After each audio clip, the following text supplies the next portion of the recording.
Emma, un mot quand même sur Sékou Yaya Bari. Sa présence n'est pas passée inaperçue puisqu'il était censé être en Tunisie. Il a bénéficié, il faut le rappeler, d'une évacuation et d'une mise en liberté provisoire en octobre. Moi, parmi tous les acteurs qui étaient présents, c'est justement sa présence à lui qui a le plus attiré mon attention. Parce que comme vous l'avez rappelé, évidemment, il a bénéficié d'une liberté pour aller se soigner. Et personnellement, comme beaucoup d'autres, j'ai été surpris de voir le malade à une rencontre d'ordre purement politique. Mais je suis content pour lui parce que ça veut dire qu'il a récupéré un peu du point de vue de la santé, il a repris du poil de la bête. Je suis content pour lui. Oui, ça va mieux. Je suis content pour lui, ça veut dire que ça va mieux, puisqu'il reprend des activités politiques.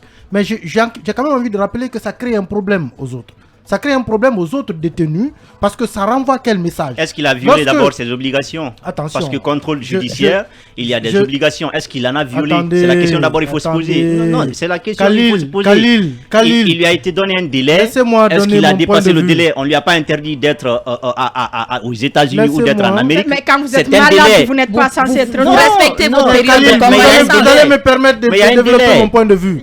Ce que je suis en train de dire, c'est que M. Sékou Yaya Bari est censé être malade, hospitalisé à Tunis. C'est ce que l'on sait. Mais M. Sékou Yaya Bari qui prend part à des activités politiques, ça veut dire qu'il n'est plus malade. Il faut qu'on soit d'accord au moins sur ça. Il n'est plus malade. Maintenant, est-ce qu'il viole en tant que tel les termes de sa liberté? Ça, c'est autre chose. Mais l'autre constat, c'est que ça crée un problème aux autres détenus. Parce que ça voudra dire, aujourd'hui, vous avez le cas d'Amaro qui est sur la table.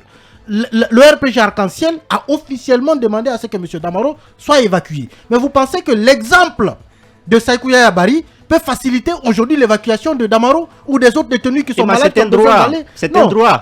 L'État a le devoir. Oui, mais la question, le fait est que quand vous êtes allé à l'hôpital, Khalil, vous prenez la permission avec quelqu'un pour dire je vais à l'hôpital, mais on vous retrouve dans une boîte de nuit, il y a problème. Il y a problème. Les autres qui vont partir, vous pensez qu'on ne va pas réfléchir à 3 fois avant de donner la même liberté à Damaro? On ne va pas réfléchir à 3 fois pour accorder la même liberté à Lunseni Nabe ou à tous les autres? Je pense que ça crée un problème. Dans son cas précis, il aurait pu rester discret. Il est malade, c'est ce qu'il a dit. Il est allé se soigner. Il aurait pu rester dans ce cadre-là. Mais sinon, je pense qu'il crée des problèmes aux autres détenus. Je pense que la communication a péché. Lincoln fait... Rapidement parlant, la tache noire de la rencontre de Bamako a été la présence de Guinée-Bissau, a été la présence du grand frère Sékou Yaya Bari, qu'on a tous défendu dans ce studio. Aucune raison. On s'est tous battus pour qu'il parte.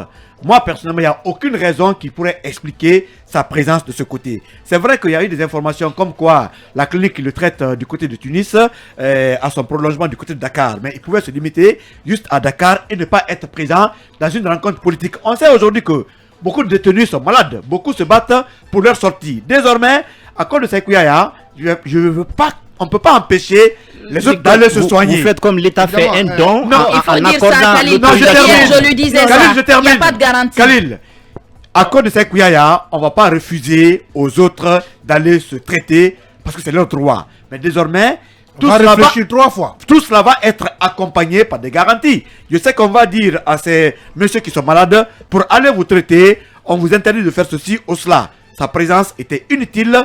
Il y a d'autres représentants de l'UFR qui pouvaient y aller. Et je crois que ça amenuise la chance d'autres. Mais il ne faut pas que cela soit un argument pour empêcher les autres de se traiter. Parce que quand ils mourent en prison, on ne le souhaite pas. L'État sera le seul responsable. C'est qu'il a déconné. Il n'avait pas sa place là-bas. Moi, personnellement, cette image m'a choqué. Je ne voulais pas le voir là. Il devrait continuer son traitement. Quand il finit, il rentre au pays où il reste. Mais aujourd'hui, je crois que c'est encore le point noir de cette rencontre de Bissau. Notre prochain invité patiente déjà. Donc, oui, on va essayer d'aller rapidement. Khalil, chacun un mot. Oui, avant vous, s'il vous plaît. C'est que moi, je vais beaucoup plus insister sur ce dialogue. Le cas, c'est qu'il y a ce que les confrères ont dit, ils ont tout à fait raison.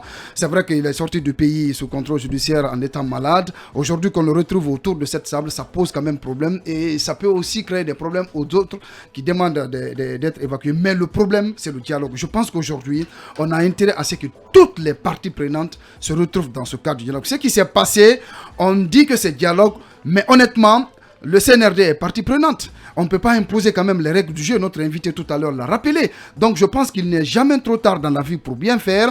Si on a fait cette rencontre avec Pompe, il n'est jamais trop tard de faire appel aux autres et examiner ensemble les points qui divisent C'est ça l'essentiel et on doit aller vers ça. Pour le cas Sékou Yaya, je pense que Emmanuel et Lincoln l'ont rappelé, normalement il ne devrait pas être là. Il ne devrait pas être là parce qu'il met en torse aux autres procédures permettant à d'autres détenus en prison qui veulent être évacués pour bénéficier d'un soin beaucoup plus approprié, d'être face à des blocus de la justice. Et ça, c'est quand même regrettable. Je voudrais d'abord rappeler, quand vous parlez des contrôles judiciaires, c'est une ou plusieurs obligations que le juge d'instruction impose à une personne. Ce qui veut dire que ne pas sortir du territoire de la République fait partie de l'une des obligations que le juge d'instruction peut imposer à un inculpé. Alors, Sékou Yaya Bari, mais il faut comprendre aussi que le juge d'instruction peut suspendre certaines obligations. C'est pourquoi il a été suspendu l'obligation de sortir du territoire imposée à Sékou Yaya Bari. Maintenant, il faut dire que la loi a des limites, c'est vrai, mais les obligations aussi s'arrêtent à ce qu'elles ont été imposées. Ce qui veut dire que si réellement il n'a pas été imposé, ce qui ne fait pas d'ailleurs, parce que les obligations que le juge d'instruction peut imposer à une personne, c'est pas, il ne crée pas ça par hasard. On ne parle pas de la loi. Non, je vais vous dire pourquoi. Non, je vais vous dire pourquoi. Attendez. Vous allez comprendre. Vous allez comprendre. Vous allez comprendre. Faites-nous comprendre, mais rapidement. Rapidement. Je vais vous dire que le juge d'instruction, c'est-à-dire, il ne crée pas des obligations. Ces obligations-là sont déjà prévues par la loi. Ce qui veut dire que quand vous regardez l'article 239 du Code de procédure pénale, il n'est prévu nulle part qu'il est imposé à un inculpé de ne pas parler de politique. C'est pas prévu. Ce qui veut dire que cette obligation ne fait pas partie, évidemment, des obligations qui peuvent être imposées à un inculpé. Alors, Sékou Yaya Bari, il est sorti du territoire. Est-ce que réellement il lui a été interdit de ne pas partir de l'autre côté, Il devait rester dans son lit de malade. Mais ce n'est pas, il n'a pas violé d'obligation. Et pour terminer sur ce qu'ils disent pour des autres détenus, il faut faire comprendre que l'État ne fait pas de dons en accordant l'autorisation d'évacuation à un citoyen. C'est pas de l'aumône. Oui, c'est un droit. C'est un droit. C'est pas parce que Sékou Yaya aurait violé son obligation de rester dans un cadre de santé que d'autres citoyens ne peuvent pas bénéficier d'une autorisation de sortie. Ça, c'est pas possible. Yaya. Oui. Est-ce que Sékou Yaya n'a pas le droit de se mouvoir? Est-ce qu'il n'a pas le droit de se déplacer? Aujourd'hui, je pense que dans la liberté, en tout cas le contrôle qu'il a pu bénéficier pour sortir, la liberté et le contrôle judiciaire, ça lui implique tout simplement, une fois de retour en Guinée, de se présenter tous les lundis, une fois au greffe du juge d'instruction. Donc je pense que, mais pour le moment, comme il n'est pas revenu, je pense que quand même il faut lui garantir cette liberté de se mouvoir, de se déplacer, d'aller rencontrer ses médecins. Hier, c'est vrai que c'était une rencontre politique, mais je pense que là où l'avenir de votre pays se décide, lorsque vous avez la santé de participer à ça, je ne vois aucun mal de venir assister à ça. J'apprends qu'il est très politique, c'est le secrétaire exécutif du parti. Moi, je ne vois aucun mal qu'il prenne part, qu'il donne son avis pour faire changer les choses dans son pays. Et Yaya qui s'attend à ce qu'il revienne, continuer de rêver. Nous tournons la page. Disent que c'était un prisonnier politique de Mamadi Doumbouya. Il a eu la liberté. Voilà, il continue à bénéficier de cette liberté. On continue.